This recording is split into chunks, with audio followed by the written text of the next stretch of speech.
So we have discussed so far the 4 acts of this play, Dr. Faustus.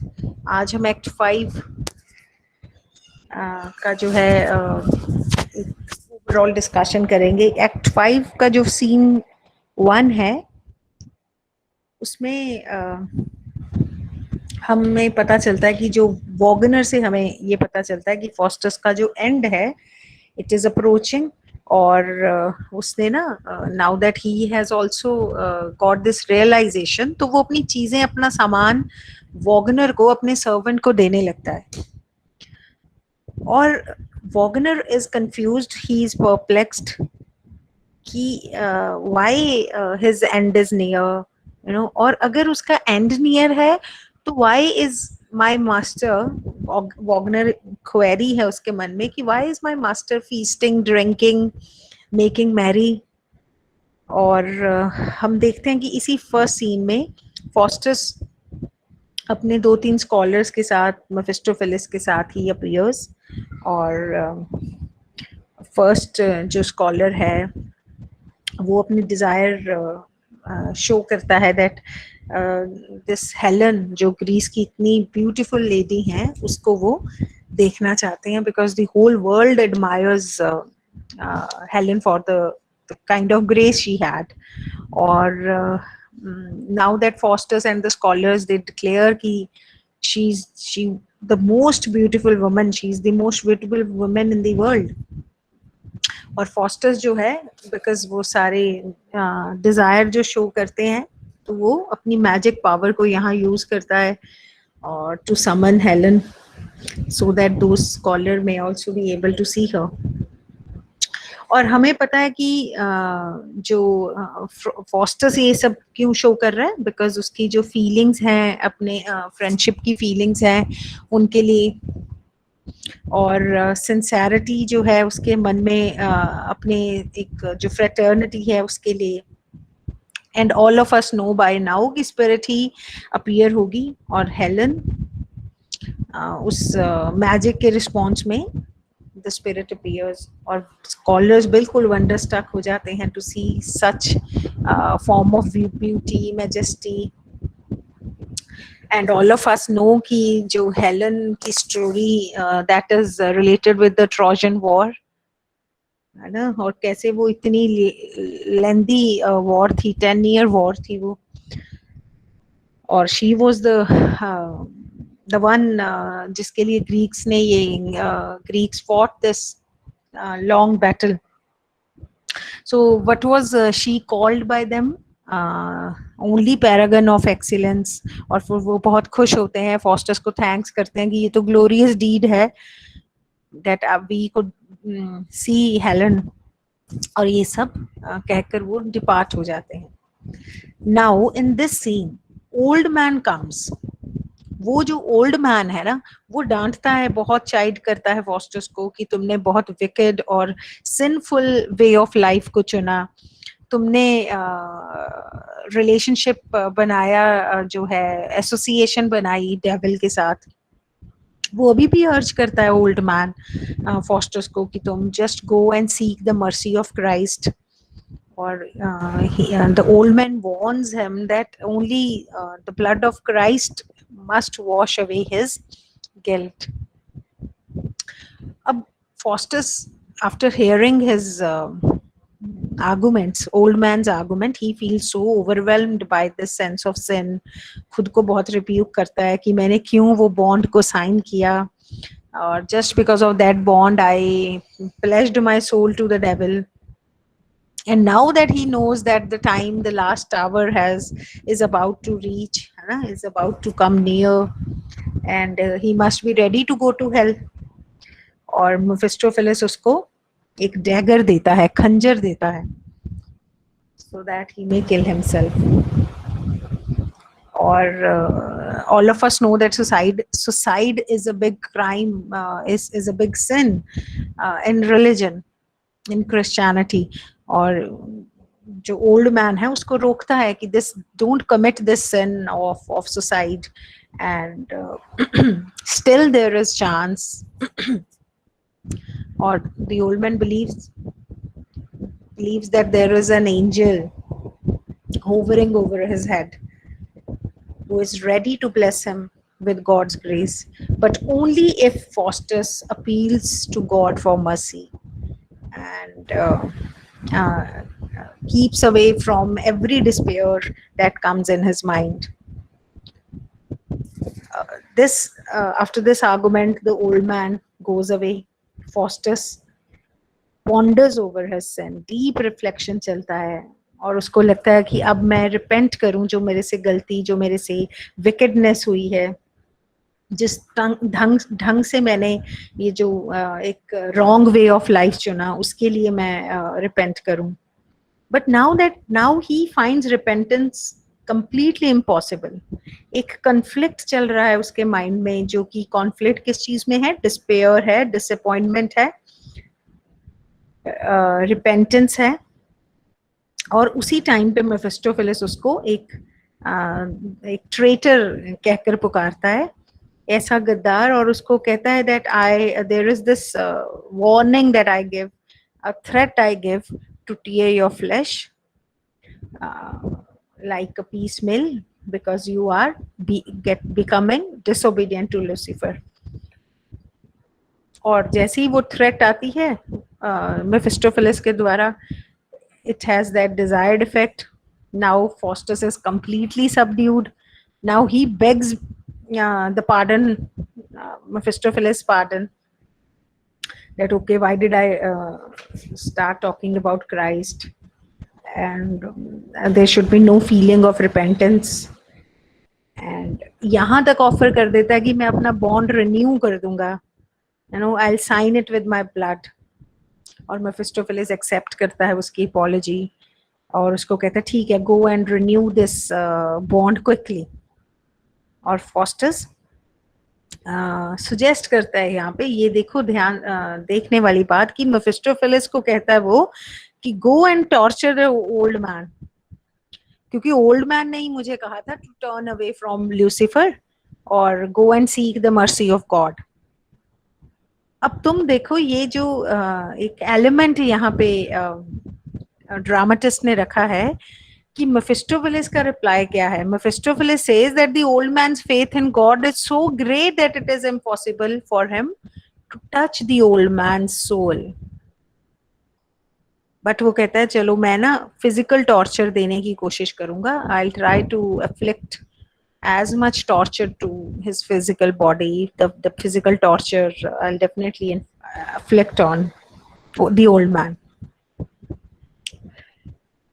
Okay, so what do we have that we are observing कि foster जो है deterioration बहुत acute हो गया है उसके character में, और अब वो और ज्यादा जो है, जो गॉड और रिपेंटेंस में उसकी जो फीलिंग्स रिफ्लेक्ट हो रही थी, वो अब कहाँ जा रही थी? सेंशुअल प्लेजर्स की ओर.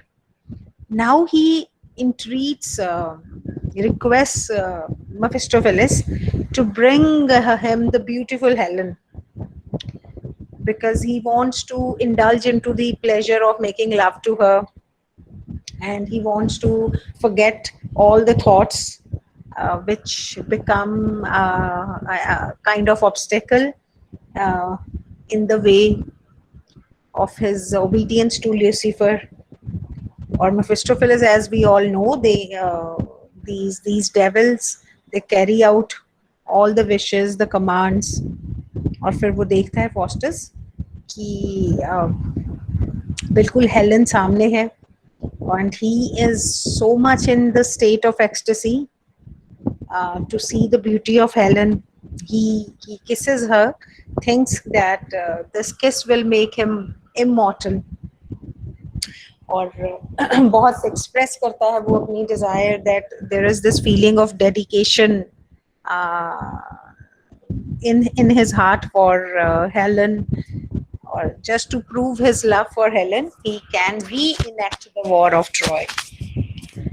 So this speech is very famous, where he compares Helen to an evening air. The kind of comparison is made between the beauty of Helen and thousand stars glow.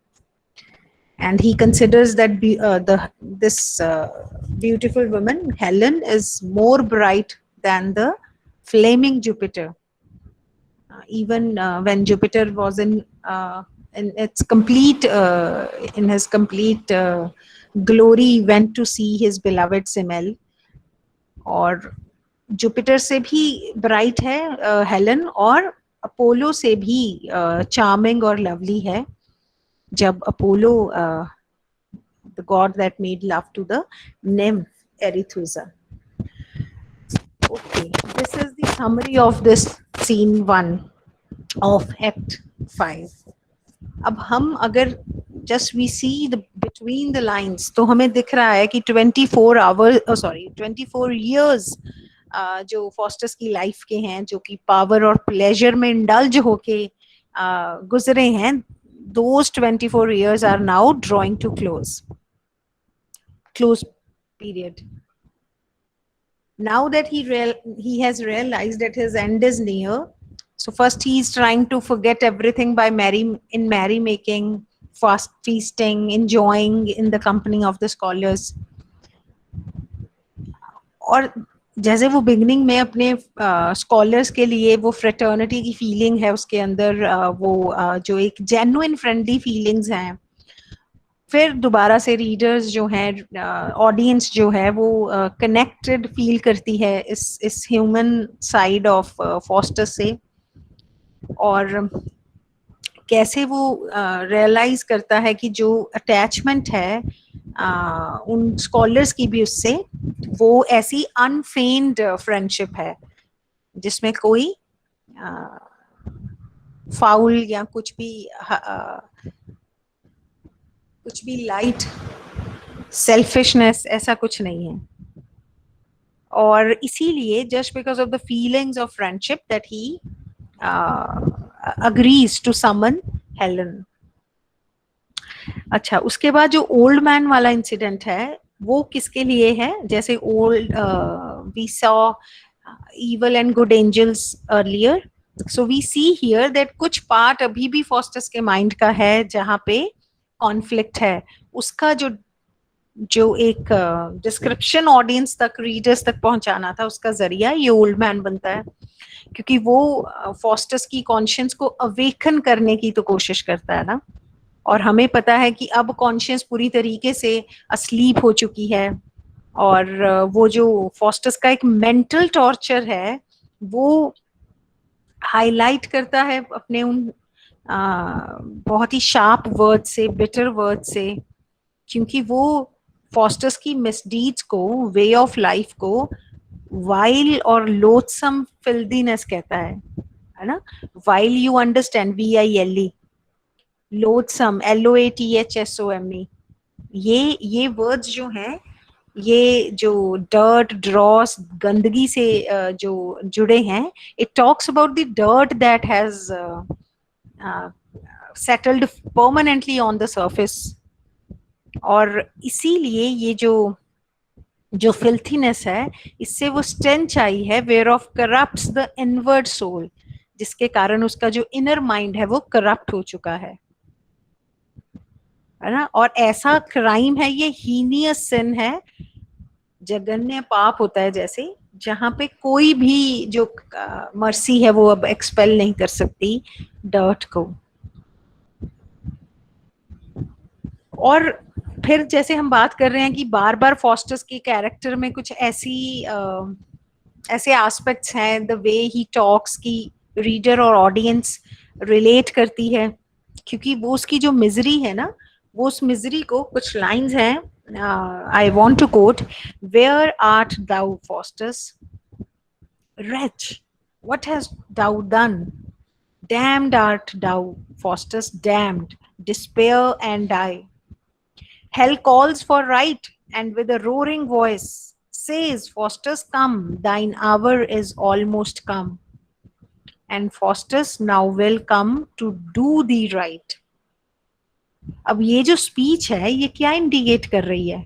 What has thou done? तुम्हें पता है poetry में thou is you, hast, has का poetic version है. Word art, are का word है, are जो grammar का आर है, thou you, where are you Faustus, you have become miserable, wretch is miserable, what have you done. तो ये वो इनर कन्फ्लिक्ट को ही इंडिकेट कर रही है जो भी उसके मन में चल तो रहा ही है. So there is this enjoyment of power and pleasure जो मैजिक ने अवेलेबल किया है फॉस्टस के लिए. So he has never known real peace of mind because pleasure और पावर के बावजूद रियल प्लेजर नहीं था, because the conscious has been continuously pricking Faustus. और मेफिस्टोफिलिस जो है उसकी सिनफुलनेस को और ज्यादा एग्रीवेट कर देता है जब वो उसको कहता है ठीक है go and commit suicide. But we know the old man he saves Faustus कि इस तरीके से he should not end his life.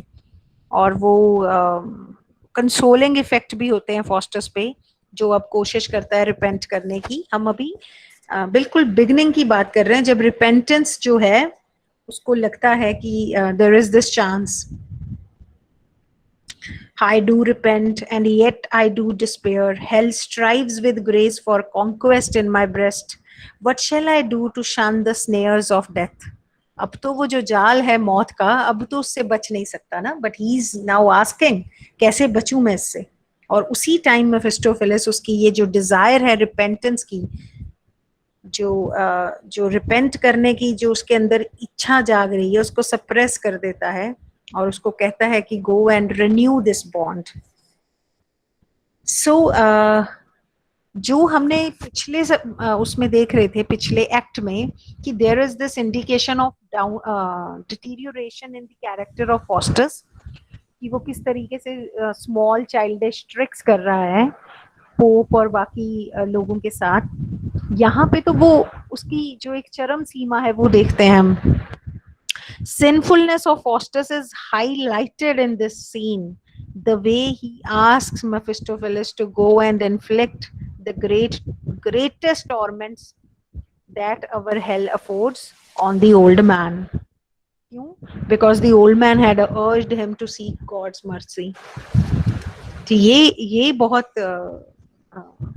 ज्यादा ये इंसिडेंट सिंपल नहीं है. It talks about the downfall in doctor Faustus. और देखो ये इस लाइन को इस तरीके से भी तुम देखो कि वो हेल के साथ कौन सा प्रोनाउन यूज करता है, अवर hello, that our hell affords, because he knows that he has completely transformed, he has been transformed into a devil. तो वो आइडेंटिफाई कर रहा है अपने आप को डेविल के साथ जो वो अवर हेल कह रहा है. और ये आप सबने नोटिस करनी है जो बात आप मेफिस्टोफेलिस की देख रहे हैं, जैसे वो पहले भी बताता है कि हेल ये है और जो इंसान गॉड के साथ हैं हम उनको कम we are not in a position to harm them. तो यहाँ भी मेफिस्टोफेलिस प्लीड करता है अपनी inability to touch the soul of the old man because of the faith that the old man has in God is unshakable. तो हम यहाँ पे देख रहे हैं हमारे पास दो कंट्रास्टिंग फिगर्स हैं. एक तरफ old man with strong firm belief in God, on the other Faustus. Poles apart हैं ये दोनों, ठीक है. ओल्ड मैन अनफ्लिंचिंग फेथ के साथ है और वो मेंटल कन्फ्लिक्ट के साथ है फॉस्टस. और लेकिन मेंटल कन्फ्लिक्ट तो है बट क्या है उसमें, he is completely towards the side of the devil. तो ये ना ये सीन जो है इसके ऐसे जैसे हम अभी डिस्कस कर रहे हैं बहुत सारे इनर लेयर्स हैं इस सीन में, because it also talks about the sensuality that Faustus has. और हम सब जानते हैं कि जब हम वाइसेस की बात करते हैं, बुराइयों की बात करते हैं, तो उनमें से एक जो बहुत बुरा वाइस है वो सेंशुअलिटी है. जिस तरीके की उसकी जो डिजायर है to have Helen as his paramour, as a beloved, as a mistress, और मेफिस्टोफेलिस डिजायर फुलफिल करता है. और जो फॉस्टस का स्पीच है for Helen, it also shows his poetic aesthetic sensibilities. Beauty को लेके वो कैसे डिस्क्रिप्शन रखता है. तो जब पोएट्री की पीसेस की बात आती है तो लिटरेचर में the speech of Faustus for that is delivered for the praise of Helen's beauty, ये बहुत celebrated माना गया है वो piece. बहुत imaginative, suggestive, sensuous speech है, because it talks about the Trojan War, the the vision of the armors of the gods of ancient myths, जैसे वो जुपिटर, अपोलो, इन सब का जिक्र करता है. He Faustus is guilty of sensuality. He's not that much has that feeling of guilty of sensuality. जो इतना sensuality के लिए serious offense नहीं मान सकते, but वो इतना जानता है Faustus that he is making love to a spirit, because the Helen, the form that has come in front of Faustus, the form is devil in the guise of a woman and not the real Helen. This is very perplexing that such a great scholar who is endowed with such beautiful poetic faculties, not sensual, aesthetic faculties, can make love to a demon, can make love to a devil. But we can't overemphasize this aspect, because the speech has its own beauty, and the whole speech is full of charm. The way Dr. Faustus eulogizes the beauty of Helen. Okay, so this was scene 1. So now we'll begin scene 2 of Act 5. Old man again appears in this scene, or he dislikes this idea that Dr. Faustus has not paid any attention to the advice that he has given, and he again urges him to leave this necromancy. But वो तो जो है हम जानते हैं कि वो तो नेक्रोमेंसी को कॉन्टिन्यूली प्रैक्टिस कर रहा है, और वो उसको वॉर्न करता है कि तुमने एक्सक्लूड कर फेवन. और यहाँ पे सीन 2 में जो डेविल्स हैं वो अपीयर होते हैं, और वो क्योंकि मेफिस्टोफेलिस ने पिछले सीन में हमने देखा है कि फॉस्टस ने उसको कहा है कि ओल्ड मैन करो, तो वो जो डेविल्स आए हैं, they are obeying the order of Mephistopheles, and they are afflicting the physical torment, the physical torture on the old man. The old man realizes कि उसका एंड बिल्कुल पास है, लेकिन उसका जो फेथ है ना गॉड में, वो इतना अनशेकन है. Torture that is given to him, और उसका जो फेथ है that is unwavered, वो वेवर नहीं हो रहा, और वो बहुत ज्यादा फोर्स तो क्या कर सकता था वो. अब old man is just the torment that he is undergoing, और वो बहुत रेडी है अपना एंड मीट करने के लिए. he has no qualms about that. ये बहुत शॉर्ट सीन है जो सीन 2 है, but it shows the torture that the old man undergoes, जो उसको devils पनिश करते हैं, टॉर्मेंट देते हैं. और फिर हमें ये भी कनेक्टेड महसूस होता है क्योंकि हमने सीन 1 में पढ़ा है कि उसको टॉर्मेंट और वो जो है और भी ज्यादा दुखी उसको करते हैं जो ये डेविल्स हैं. लेकिन ये जो सीन है पर्टिकुलर दिस शॉर्ट सीन, ये एम्फसाइज करता है जो हम कंट्रास्ट की बात कर रहे थे उस इंसान के साथ, जैसे फॉस्टस जो अब पूरी तरीके से डेविल के साथ आइडेंटिफाई करता है एक ऐसा कैरेक्टर.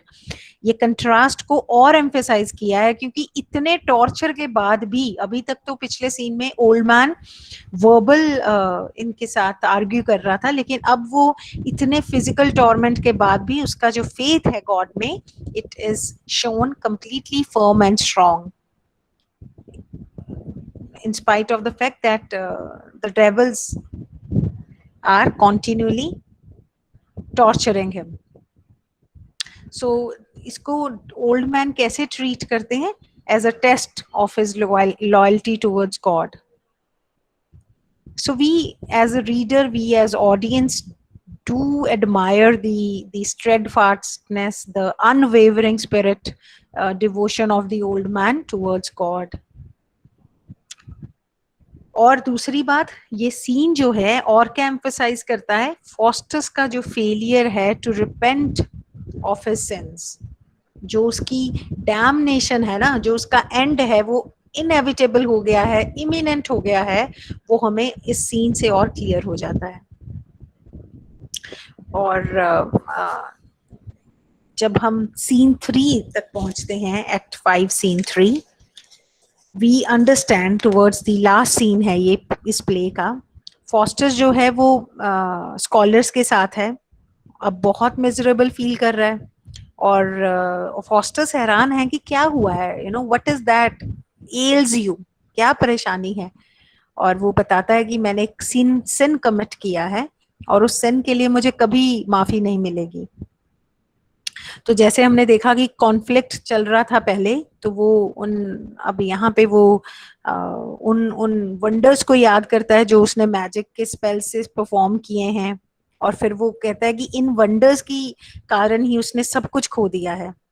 और वो अपने स्कॉलर्स को बताता है कि अब वो उसको हमेशा से जो डैमनेशन है, जो डूम है, वो हेल में रहना है फॉरएवर, एक पल के लिए नहीं बर्बाद होना. This is now perennial destruction, damnation, just because he renounced God, क्योंकि उसने ब्लास्फेमी की है अपने गॉड के अगेंस्ट, अपने रिलीजन के अगेंस्ट किया है वो. Now he wants to weep. He tells scholars that he wants to weep, but the devil does not give him permission to shed tears. He wants to lift his hands in prayer to God, but devils hold his hand. तो ऐसे वो अपनी जो outpouring है heart की, वो scholars के आगे रखता है कि देखो मैंने अपनी लाइफ में प्लेजर्स एंजॉय करने के लिए एक बॉन्ड साइन किया, जिसमें डेविल्स को मैंने प्लेज कर दी अपनी सोल. और स्कॉलर्स में से जो है एक स्कॉलर पूछता है that why haven't you told anything about this to us earlier. और फिर फॉस्टर्स दिखाता है अपनी जो हेल्पलेसनेस है कि अगर मैं ऐसा करता तो डेविल ने मुझे थ्रेटन किया था कि वो मेरे फ्लैश को पीसेस में काट देगा अगर मैंने कभी गॉड का नाम लिया या मैंने डिविनिटी को कहीं से भी सुना. और फिर स्कॉलर्स को वो बताता है कि मेरा एंड आ चुका है, अब तुम just leave me.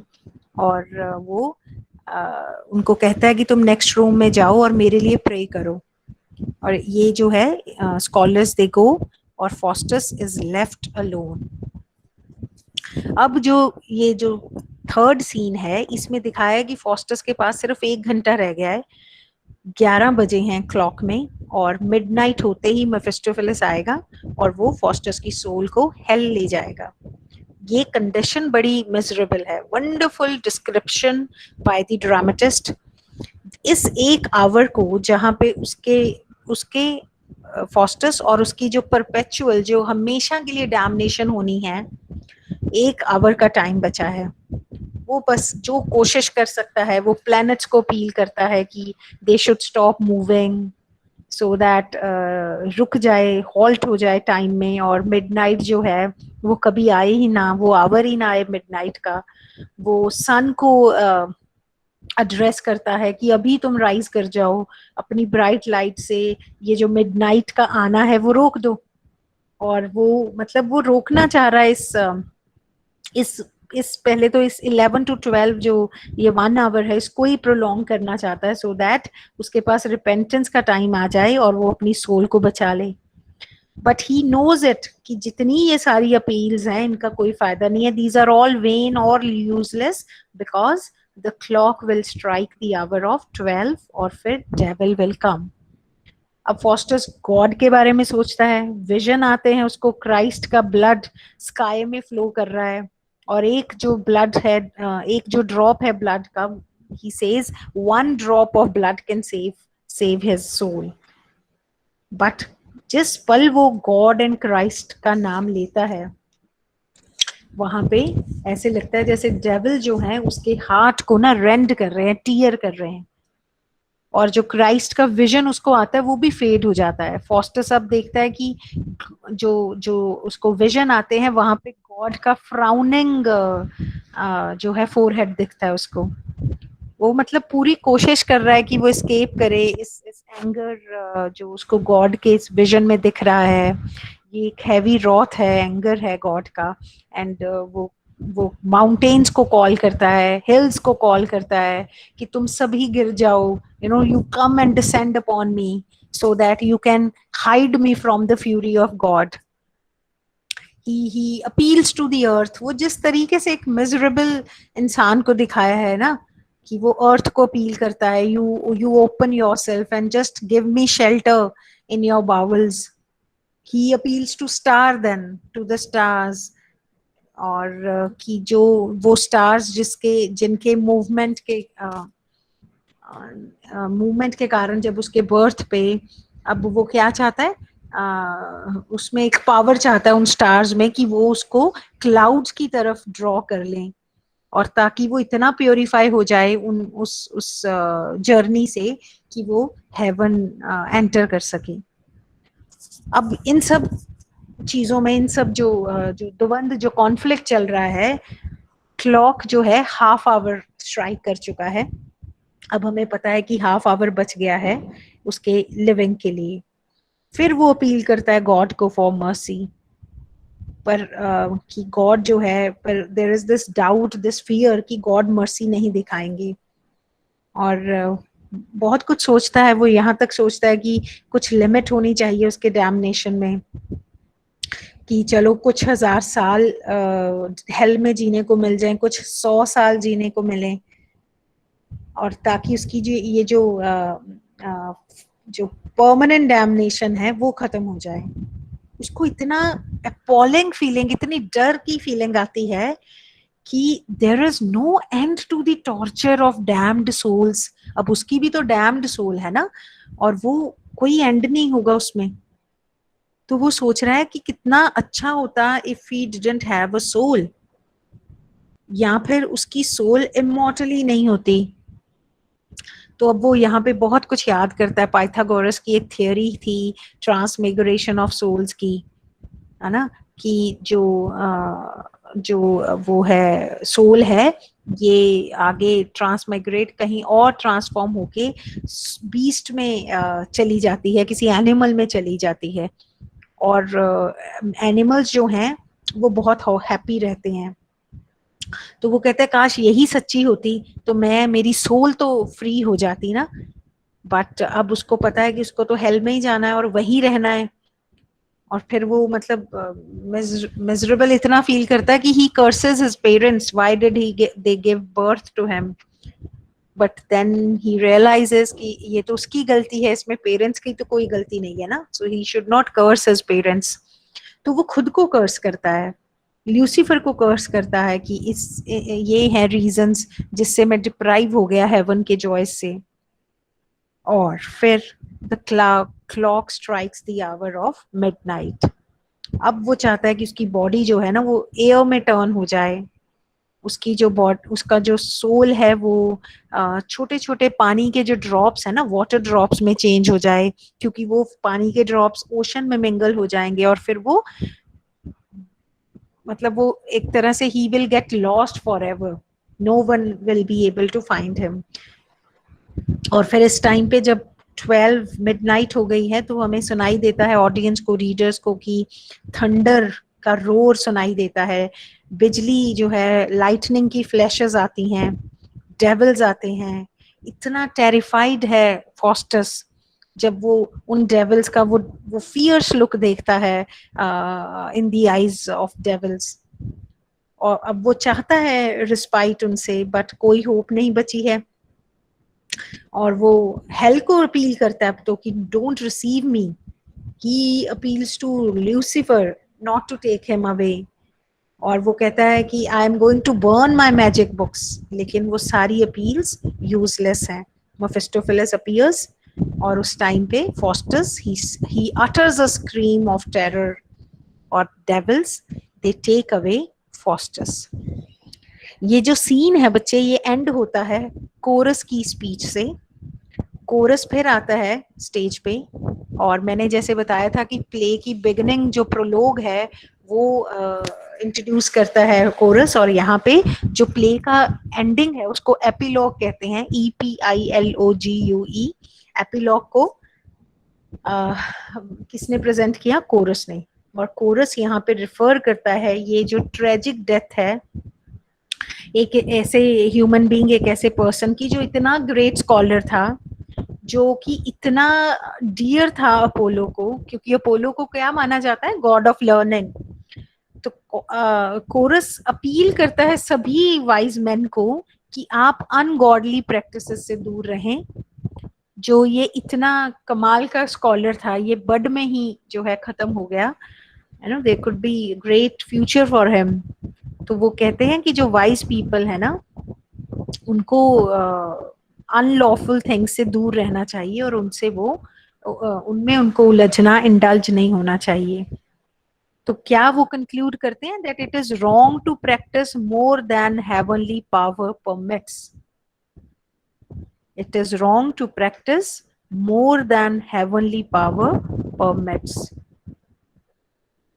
So this is how this play ends. आप देखते हैं जब ये सीन, जब आपने अभी सुना जो जो इसकी समराइज किया मैंने, जो इसकी समरी को हमने देखा, ह्यूमन जो साइड है ना, ह्यूमन जो फीलिंग्स हैं फॉस्टस की, वो फिर भी बार बार दिखाई जा रही हैं. इस सीन के फर्स्ट हाफ में भी दिख रही हैं. उसका जो एटीट्यूड है अपने स्कॉलर्स की तरफ, वो बहुत फुल ऑफ अफेक्शन है.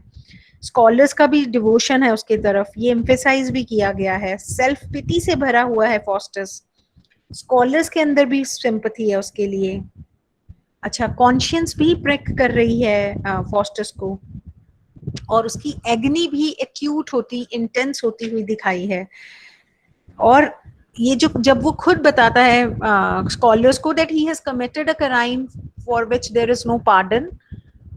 और यहाँ पे क्योंकि जब फॉस्टस ये कहता है the servant that tempted Eve may be saved, जो सेटन ने ईव को प्रोवोक करके, टेम्प्ट करके उसको कहा था कि ये फॉरबिडन फ्रूट तुम खा लेना, उसको फिर भी पार्डन मिल सकता है, बट नॉट फॉस्टस. इतना वो शडर करता है हॉरर से जब वो अपना इमिनेंट एंड देखता है, क्योंकि वो बार बार अपने आप को कहता है for when pleasure of 24 years hath Faustus lost eternal Joy and felicity. तो ये जो इटर्नल हैप्पीनेस, पीस है, जॉय है हेवन का, गुड कॉन्सिक्वेंसेस का, वो उसने खो दिया है. और जो ये सीन का सेकंड हाफ है वो हमें दिखा रहा है वो एक्सक्रूशिएटिंग पेन जो फॉस्टस अंडरगो करता है अपनी डेथ से पहले. बाद में तो उसको मिलना ही है वो पनिशमेंट, क्योंकि ये जो लोनलीनेस है उसका जो ये बहुत इंपॉर्टेंट है बच्चे सीन का, जो मैं लास्ट सेकंड हाफ कह रही हूँ, क्योंकि ये जो सॉलिलॉकी है जिसमें वो ये सारी बातें अपील कर रहा है, ये सॉलिलॉकी, ये मोनोलॉग बहुत रिमार्केबल है, क्योंकि इसमें हमारे सामने, जो मैंने प्ले की बिगनिंग में कहा था कि एक साइकोलॉजिकल एस्पेक्ट है इस प्ले में, जो इसको ट्रेडिशनल मोरालिटी प्ले से अलग करता है. इसमें साइकोलॉजिकल सेल्फ रेवलेशन हो रहा है यहाँ पे हमारे सामने. एज एन ऑडियंस, हम एज अ रीडर हम देख रहे हैं जो जो इन थॉट्स और फीलिंग्स से, किसकी थॉट्स और फीलिंग्स है? एक सिनर की हैं, जो बिल्कुल अपनी डेथ और डैमनेशन की वर्ज पे है. कितना विविडली इसको, कितना क्लियरली ग्राफिक वे में समझाया है, प्रेजेंट किया है. आई वुड से कि ये जो मोनोलॉग है ना, ये जो सॉलिलॉकी है, ये पूरे प्ले में अगर कहा जाए तो बेस्ट पीस है. और जो फॉस्टस का, जैसे हमने कहा कि जिस तरीके से वो यूलोजाइज करता है हेलन को, ये बहुत सेलिब्रेटेड पीस ऑफ पोइट्री है. ये वाला जो पार्ट है प्ले का, ये सबसे बेहतरीन जो एक एग्जाम्पल है गुड राइटिंग का, साइकोलॉजिकल एनालिसिस का। क्योंकि जब हम ये देखते हैं कि जो एक कंट्रास्ट, जिस तरीके से फॉस्टस प्रेज करता है हेलन की, क्योंकि उस प्रेज में जो वो हेलन की प्रेज करता है उसमें जॉय है, रैप्चर है, और इस स्पीच में क्या है, एगनी है, दुख है। और वो जिस तरीके से दिस वो जो मैंने कहा था ना कि वो रोकता है कि ये पल थम जाए, ये सब कुछ रुक जाए अब। तो एक ओविड हमने पढ़ा ही है, दी एंशियंट पोएट ओविड की एक कॉम्पोजिशन से लाइन है, O slowly slowly run you steeds of night. क्योंकि जो लवर्स, ये ओरिजिनल लव लाइन है ना, जहाँ पे लवर्स जो है वो they want night to prolong itself, लेकिन यहाँ फॉस्टस जो है वो उस last 1 hour of his life को प्रोलॉन्ग करना चाहता है ताकि उसकी डैमनेशन पोस्टपोन हो जाए। तो जिस तरीके से वो विजन देखता है क्राइस्ट के blood flowing in the sky, कितना सिग्निफिकेंट है, क्योंकि Christ sacrificed his life so that mankind might live, है ना। But this this blood, this precious blood, उसका तो एक ड्रॉप भी अवेलेबल नहीं है for the redemption of Faustus because of his sin. ये जो आयरनी है, जो this is very very important feature जो इस सोलिलॉकी के सेकेंड हाफ में है ना, that he appeals, he beseeches the drop of blood of the Christ that can save him। अच्छा, अब फिर ये जो स्कॉलर है यहाँ तक विश करता है कि मेरी तो कोई सोल ही ना होती, और अगर सोल थी तो वो इमॉर्टल ना होती। और ये वही इंसान है जो अभी थोड़ी, जो हमने पहले जब हेलन के साथ उसका इंटरेक्शन था तब उसने वो he talks about the kiss that would make him immortal। और वो अब क्या बात कर रहा है, to be transformed into a beast, to be transformed into a little drop, water drop। और हम जब एलिजाबेथन ड्रामा के कॉन्टेक्स्ट में देखते हैं इसको, तो जो एलिजाबेथन ड्रामा में जितने भी ग्रोटेस्क हॉरर से भरे हुए स्पीचेस हैं, पैसेजेस हैं, उनमें से डेफिनेटली ये वाला जो पैसेज है, it's one of the most terrified pieces। और जिस तरीके से कुछ लाइंस हैं, I want to quote that talk, those lines talk about the atmosphere of horror। My God, look not so fierce on me, adders and serpents, let me breathe a while। ये वो हाल है Faustus के, जब उसको खुद को वो ऐसे टॉर्चर महसूस कर रहा है कि उसको सब तरफ सांप और बैड विजन, खुद को वो ऐसे देख रहा है कि सब तरफ से जो गॉड का विजन, गॉड की आईज में भी उसको अपने लिए फियर्स लुक दिख रहा है। अगली हेल गेप नॉट, गेप होता है ना मुंह खोलकर जब एनिमल जो है वो शिकार करता है। सो he says that you should not open your gate for me, come not Lucifer, I'll burn my books, Mephistopheles। see the pain, the cry of Dr. Faustus।